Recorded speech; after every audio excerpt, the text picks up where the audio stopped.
ರಾಷ್ಟ್ರೀಯ ಹೆದ್ದಾರಿ 66ರ ಕಾಪುವಿನಲ್ಲಿ ಕಾರೊಂದು ಚಾಲಕನ ನಿಯಂತ್ರಣ ತಪ್ಪಿ ಪಲ್ಟಿಯಾಗಿ ನಜ್ಜುಗುಜ್ಜಾದ ಘಟನೆ ನಡೆದಿದೆ.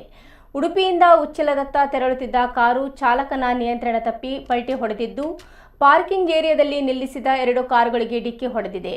3 ಕಾರುಗಳಿಗೆ ಹಾನಿ ಉಂಟಾಗಿದ್ದು, ಚಾಲಕ ಸಣ್ಣಪುಟ್ಟ ಗಾಯಗಳೊಂದಿಗೆ ಪ್ರಾಣಾಪಾಯದಿಂದ ಪಾರಾಗಿದ್ದಾರೆ. ಕಾಪು ಪೊಲೀಸರು ಸ್ಥಳಕ್ಕೆ ಭೇಟಿ ನೀಡಿದ್ದು ಪರಿಶೀಲನೆ ನಡೆಸಿದ್ದಾರೆ.